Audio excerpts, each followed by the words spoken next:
Welcome to Get the Balance Right, a podcast for female entrepreneurs looking for a quirky spin on business. I'm your host, Heather Zeitzwolf, CPA and profitability coach. I'm a longtime vegan, Gen Xer, cat mom, drag queen enthusiast, and collector of weird dolls and lunchboxes. If you want kick-ass information that includes zany commentary and a dab of woo-woo, then you've come to the right place. I want to help you build a business based on your passion and authentic voice. Are you ready to take control of your finances so you can earn, keep, and grow the money you deserve? If you're a solo entrepreneur that isn't afraid to do things scrappy, then roll up your sleeves and let's get the balance right. Hey peeps, you are listening to Get the Balance Right podcast, and I am your host, Heather Zeitzwolf. Our guest today is Jenn Dragonette. Yes, that is her last name. I thought maybe that was a fake name. Nope, it's real. Little Dragon, Dragonette. And Jenn is one of my guests for my series From Passion to Profits.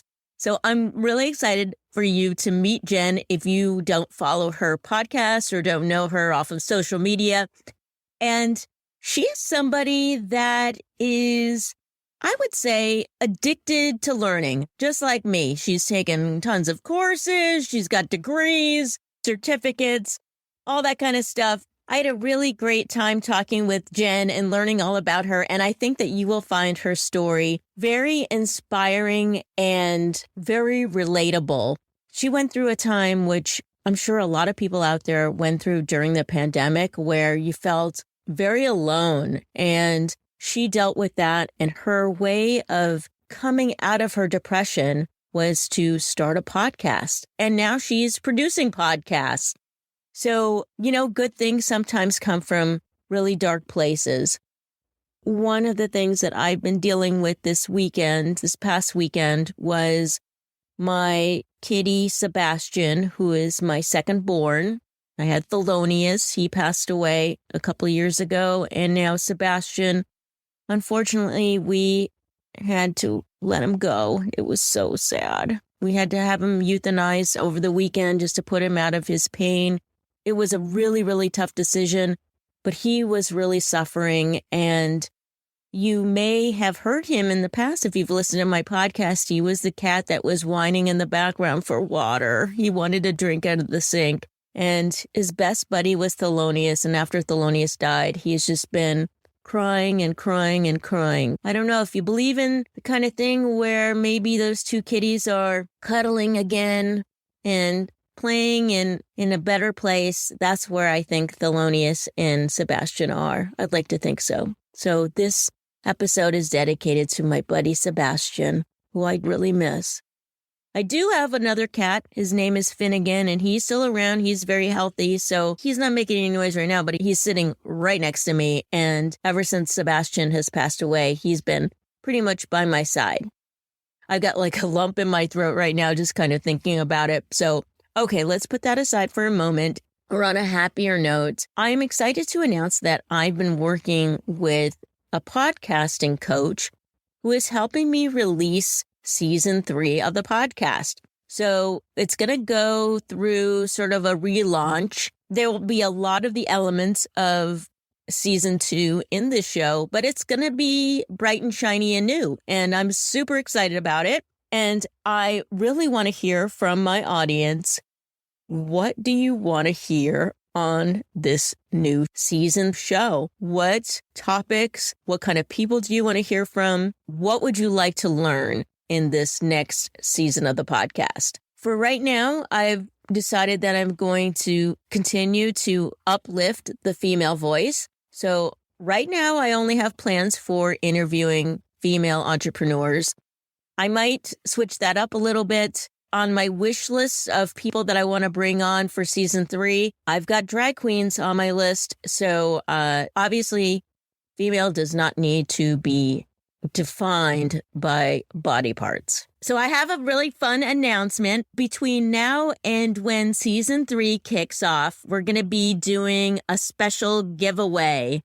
I'm going to be giving away one VIP day with me, moi, which is a 3-hour one-on-one strategic session, which normally costs $999.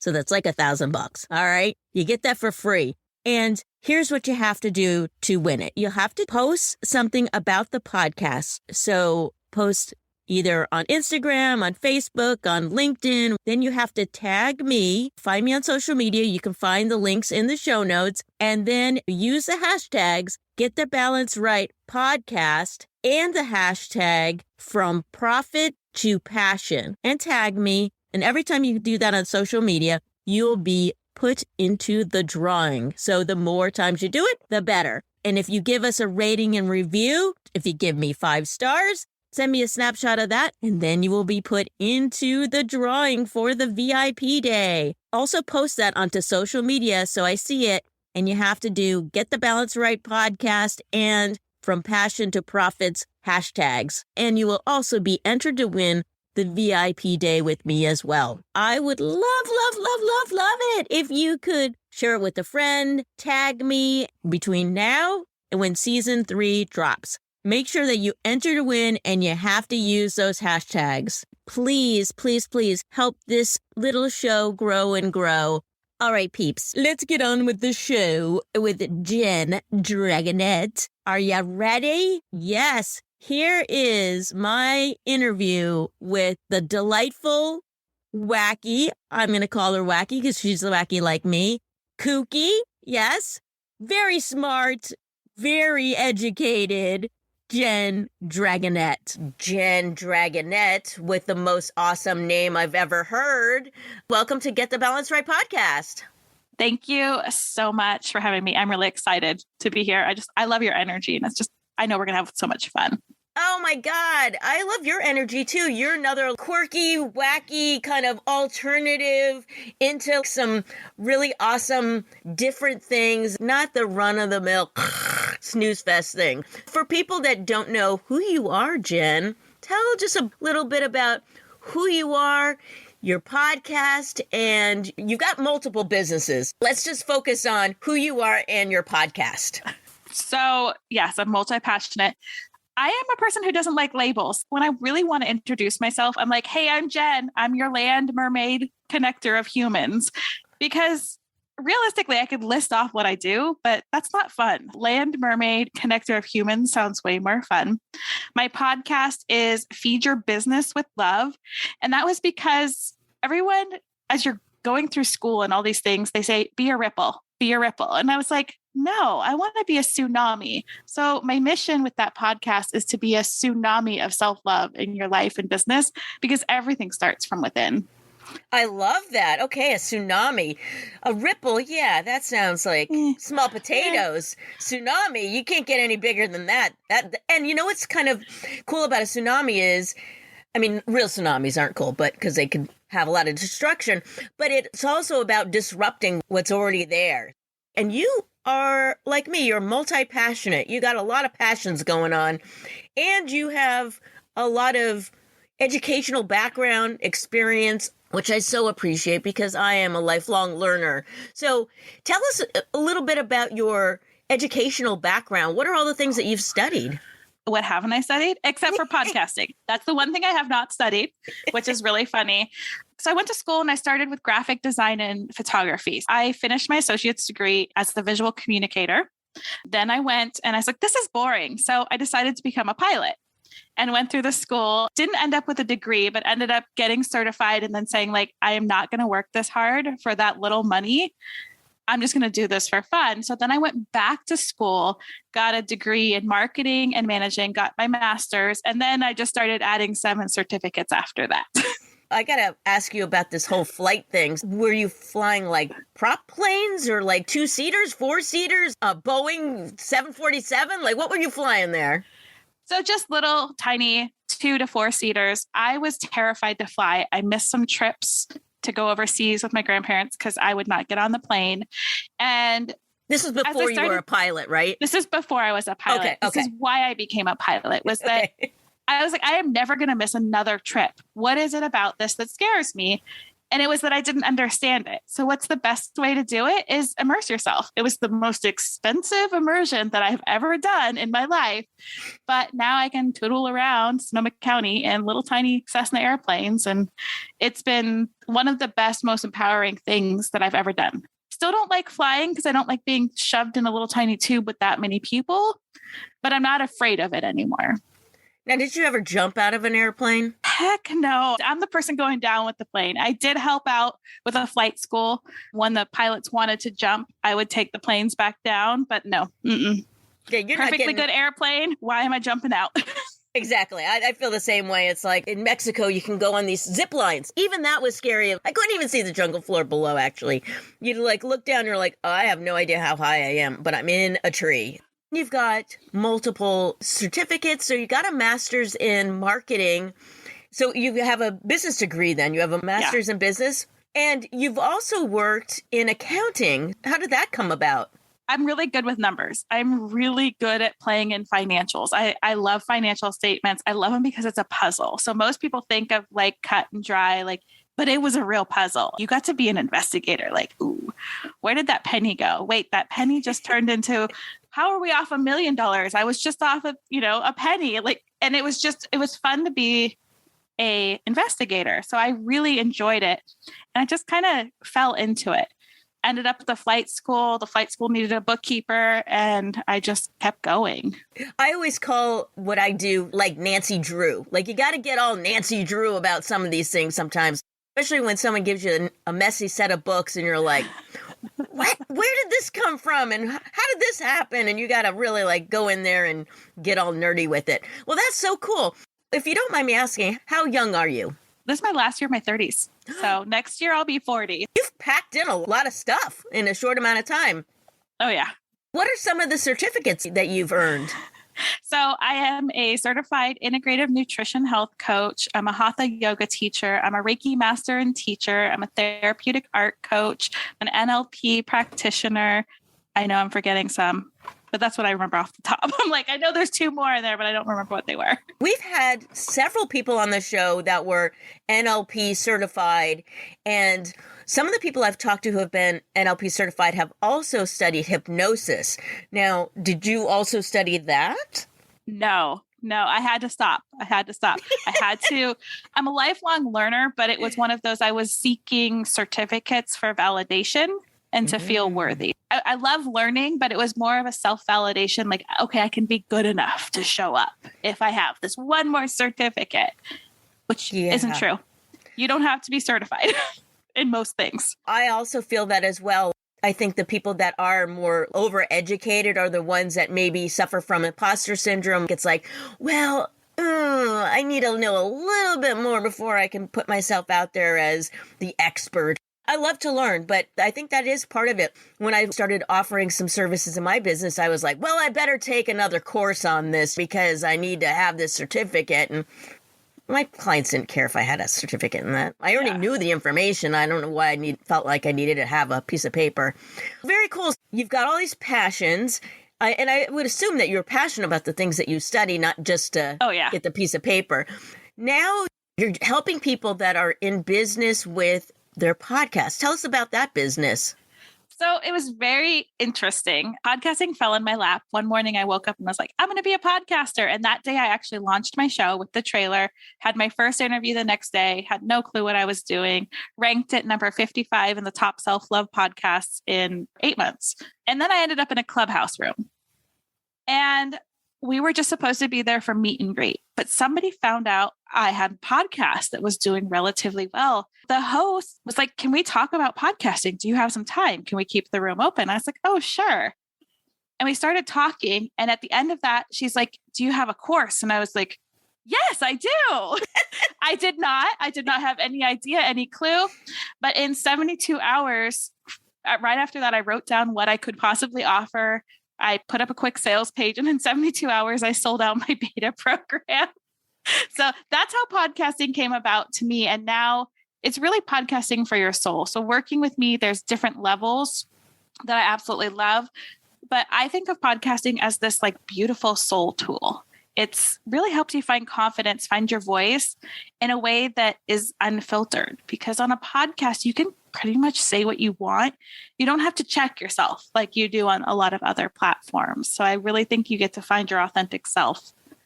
Yeah, so that is actually coming from a different kind of place. So feeding your soul is different from, I want downloads, I want to fill my group programs, I want to be an affiliate, I want advertising dollars coming in like John Lee Dumas. Let's hang out here for a second because this show is for entrepreneurs, and a lot of entrepreneurs get into podcasting to have either another revenue stream or to promote themselves.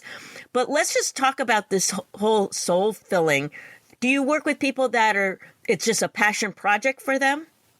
I work with all people. Realistically, they're all business owners. Oh, okay. But I just take a different approach because you have so many people out there selling the structure. Structure your show this way, show up on these platforms, promote it this way. If you do this, pay for this advertising. But what I found with my business, like right now, I'm to a point where I need to hire someone, or I need to stop taking clients because one of my businesses has grown that much.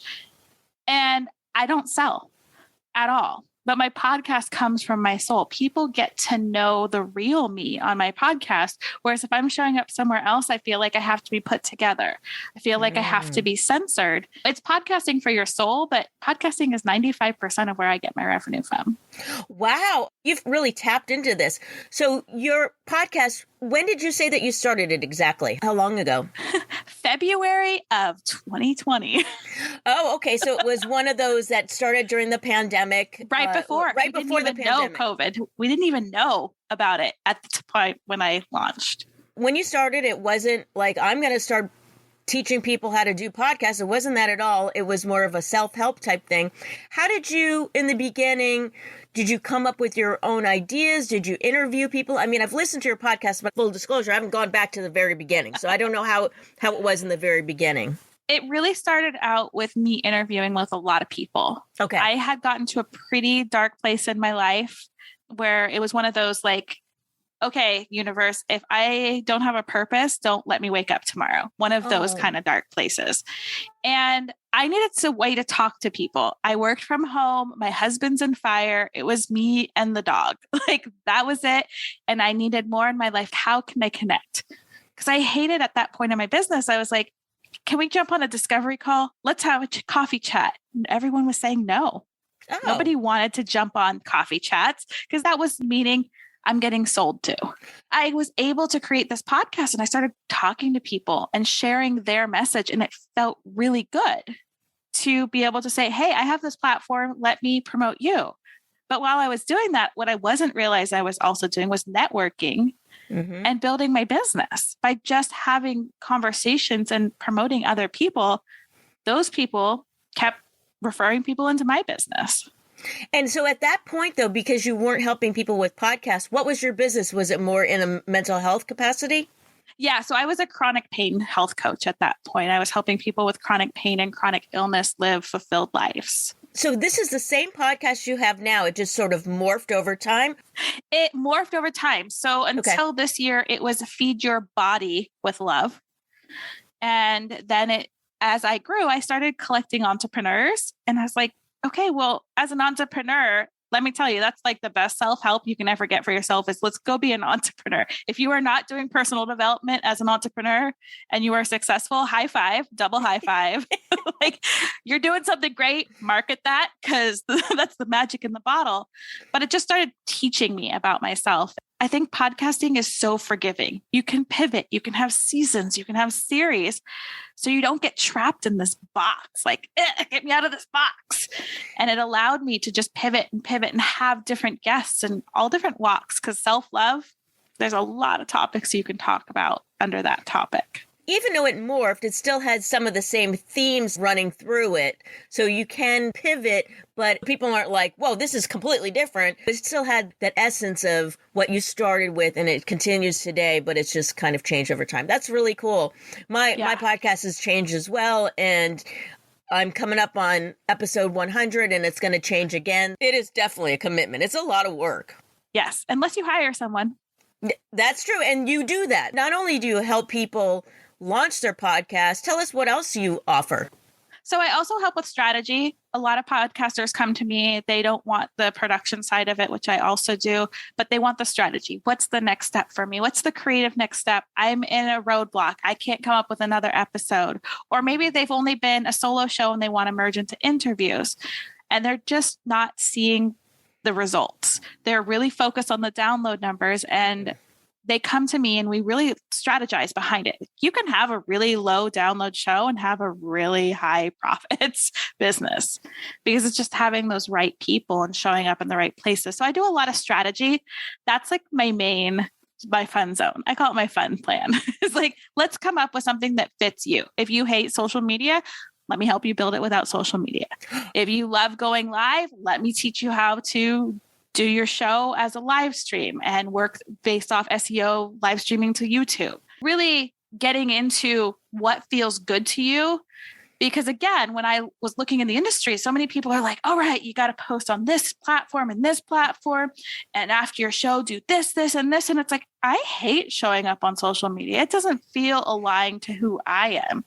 And so I throw out everybody else's strategies. And that's the one thing that's great about me is because I've pivoted through so many things, because I have so much education. And I'll be honest, I spent $100,000 between coaches and courses in the last 4 years. So I have taken YouTube courses, Pinterest courses, like name something. And I have enough background to help you figure out like, all right, what feels good to you? Let's try this on for 6 months. If this doesn't work, let's take it off and try something else on.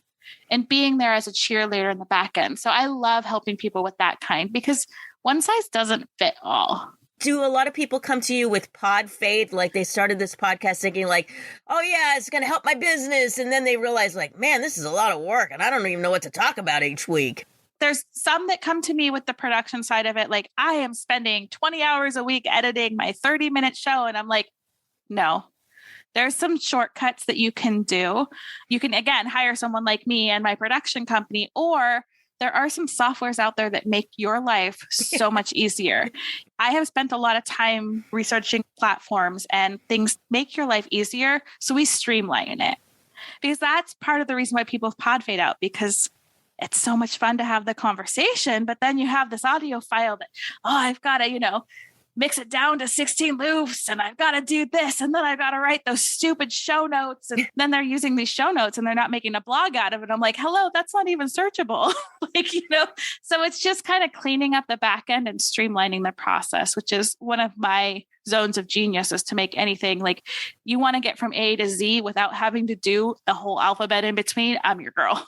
As entrepreneurs, we end up in the weeds doing a lot of things that other people are better at doing that we should just hire that out. You have so many different passions. This is awesome that you are profiting from your passion.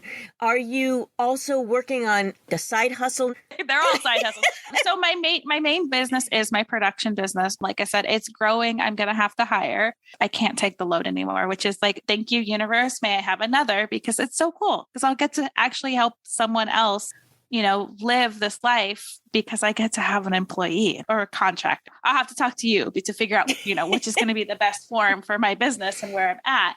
But there's different levels. I have courses. I have all these different things to fit into any budget. I also have a free strategy session, which a lot of people don't take advantage of it. I'm like, hey, I am literally giving you 30 minutes of my time where I will research your show, dig into your show. No strings attached. I won't even pitch you at the end of it, period. I will tell you, here's your show. Here's what I think you should do for your next step. If you want to work with me, you can come back. If not, I am like the least salesy person because, again, that's something that I've learned. When you have a passion for something and somebody comes into your space and they're like, holy crap, she just fixed my show. I just got an extra 20 followers on my show from just this simple little tweak. Wow. And they come back. It's helpful to have different levels because I don't want to get the new business owner saying, oh, well, I can't afford Jen. Just like the Fiverr thing, It's $30. Pay somebody to do it. Even if you're bootstrapping from the beginnings, there's so many ways to get support from me. That's even like, okay, well, you don't have the budget for it. Let's look at people. I now have a bunch of people on Fiverr that I have tested out just because I like testing people. And that's where I started that I trust. You can get show notes for $5. Not that I'm trying to take away from my production business because we do a lot more, but there's ways to bootstrap stuff. And I want to make sure that the beginner podcaster to the, podcaster that's just getting started, that has all the money, that's just like, here, take my money, just make it happen. Podcasting is for the soul for me. And I really want people to see how powerful this network can be. It saved my life. It changed everything for me. And podcasting saved my life because of the dark place that I was in to where I am now. Without the network that I created through my podcast, I don't know what today would bring. Can you describe some of the things that podcasting helped you with? Was it like self-esteem? Was it just community? What did you get from podcasting? So it really did help me first with creating a community. I couldn't have started a podcast at a better time. I was already feeling like a recluse and stuck in my house and didn't have a lot of friends in my area. Started for that. And the funny thing was 2020, my New Year's resolution was to make friends in real life. Well, that didn't happen. Along comes podcasting, and it's built this network. I have the most beautiful souls come on my show. And it's so funny because every time I'm struggling with something, my guest comes on is like, mic drop here. I just fixed what you're struggling with. I didn't plan this podcast. I let it be a passion. I just let it flow. And it just seemed that every time I was getting stuck in some areas, that was the guest that showed up on my show. Yeah, it was like the universe was telling you something. It really got me out of my shell. Last year, I met one of my people that had come on my podcast. I met her in Costa Rica. Wow, you did? Was that on purpose or by accident? Yeah. Okay. Yeah, on purpose. She was having a retreat down there, and I am terrified of germs. I'm not the person that won't leave the house because of germs, but I'm scared of germs. So I traveled during a pandemic to go meet a person that I didn't know. At that point, I was struggling with body image issues. And I was going to a yoga retreat with a bunch of yogis that were fit. So there was all these things, these beliefs I had that I broke through. Wow. But if I didn't have my podcast, I would have never done it. Wow, that's amazing. So it just allows you to really start being yourself unfiltered. 2 years ago, I would have never introduced myself as a land mermaid connector of humans. Why would somebody introduce themselves like that? It has to be, hi, I'm Jen. I am a podcast strategy, but no. I'm going to assume you have a fascination with mermaids. Mermaids are awesome. So are you a fan of the ocean, or are you said land, so are you more of a fan of the land? Are you a water person? I am both, very much so both. But if there is water, I will be in it. Our ocean here is I think it was 51 degrees last week, 51, 52. And I'm out there without a wetsuit, swimming in the ocean. It's hard for me to not be in water if it's around. It doesn't matter how cold it is. Even murky. It's bad. I am drawn to water, but I'm also very connected to nature. I'm the one that's out there dancing in the moon, sometimes not very clothed, soaking in those moonbeams. I am that kind of a person. And you have a horse. So tell us about your horse. So her name is Faith. I lease her. So I kind of like adopt her / lease her. I have a great way that I get to have her. She's a little tiny quarter horse. So like me, she's short and stocky and pretty moody. And we just get along. And she has actually taught me so much that the book that I'm writing, there's 3 people in the book. So there's a businesswoman, stay-at-home mom, and then there's the perspective of my horse, because my horse has taught me a lot about being a highly sensitive person. Is this a novel that you're writing?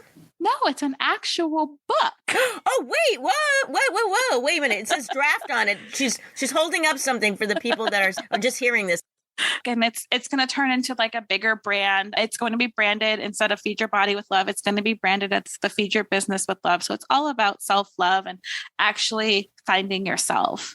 Because as society, and like my horse taught me, is just to be yourself. Like, we can be afraid of so many things. We're so sensitive to everything that's around us. Oh my goodness, ladybug landed on my nose. I'm going to buck and go crazy because this thing might eat me. And it's little. And just watching her in the field interact with these things, I'm like, that is exactly what happens in our daily lives. As you're walking through life, there's a little thing that gets in your way, and it causes these huge outbursts. Wow. And it just was so interesting. Now, did you grow up with horses, or is this the first time you've ever had a horse? This is the first time I've had a horse. I did not grow up with horse. I grew up horse obsessed. We had neighbors that had a horse. And when I was, 1 or 2 and finally could walk, I would run up to these horses and just grab onto their faces. Terrified my mom because my mom is terrified of horses. I've always had a fascination with them because they're such big, majestic, powerful animals. But a ladybug can scare them. I had no idea that was the case. That's funny and cute and wow. Have you gotten a video of something like that happening? No, but I was riding my horse and the ladybug came. This is a recent story because it was like last year when I was on my horse, a ladybug came and was near her eye and she just lost her mind and I'm on her. So she's bucking. Well, let's be real. She's old and she's lazy. So our bucks aren't that bad and our cow kicks and all of these things are not that bad. But we definitely got a little terrified for a moment. And then it's just calming down and it's learning that connection. Like I'm on her and I'm helping her. If I would have gotten terrified, would have just made the situation so much worse. So you have this connection where it's like, okay, I've got to remain calm to help this animal, this person remain calm. So there's so much we can learn about how to be in our lives from a horse and lead from that place of love. When is the book due to come out? Do you have a schedule for that yet? I'd love to have a schedule for that. I need an employee. So many things you want to do, and it's tough. The clock is ticking all the time. You said you're not a big social media person, but you have a website. How do people find you? I do hang out on Instagram. If I have to pick a social, it's Instagram. So I'm Dragonette, and that's the fictional character, Dragon, Dragonette, little dragon. I'm a little dragon in the house. Again, if I'm not a land mermaid, I'm a little dragon. Sometimes breathing fire, sometimes really cute, like Puff the Magic Dragon. That fiery side's in there. And then my website is jdragonette.com. And that has all the different things from podcasting to if you're stuck in limiting beliefs, learning to paint with your eyes closed to bust through some ceilings that you have, maybe even profit ceilings. And yeah. Those are the 2 ways that are probably best to find me. And I do want to ask you about this painting with your eyes closed, because you have the most adorable, fun picture that is your face with paint on it. And I love that. And it was like one of those things that drew me to you because I was like, wait a minute, who is this girl? She's got paint on her face. This is awesome. What is painting with your eyes closed and what does that do for you? Is it a form of art therapy or something? Yeah, it's art therapy. So I've combined a lot of things over the years. And this was another one of those, again, I woke up one morning, I'm like, I'm going to teach this. And it was Blob to Masterpiece was the original name of the program instead of Art of Release. We spend so much time trying to be perfect, trying to fit in the boxes, trying to create things that look like something, that when you close your eyes, you allow yourself to intuitively pick colors. You can do it with pens, pencils, crayons, anything, but you intuitively pick colors and allow yourself to just flow across the page. Every single person has looked at that and been like, oh my goodness, there's my answer. The first time I did it with myself and I had somebody else that was kind of helping me with something that was similar, but not quite. It was a meditation. She had recorded me a meditation and I was like, I'm going to meditate and I'm going to draw at the same time. I picked up a white crayon and thought I drew this beautiful picture. And it was about my spirituality and how I was showing up. And I thought I drew this beautiful picture. And then I picked up a second crayon. It was a light gray. So I got done. I opened my eyes and I was like, my page is almost blank. So in my spiritual life, I have this beautiful picture, this beautiful thing inside. However, I'm not sharing it. Ooh. These profound things that come up. And it's the same like teaching a class. The first class was all dark colors that I taught. I taught one later that day. It was all bright colors. I was really nervous the first time. The second time I was really bright, but intuitively I have a big bucket, shake it up. It's not like I'm picking these colors. So it just teaches you a lot. If people want to try this at home, so you said it could be paint, pens, crayons, whatever. Do you have like a big piece of paper in front of you? You got paint on your face. So, I mean, and you must be sometimes missing the paper and getting your face.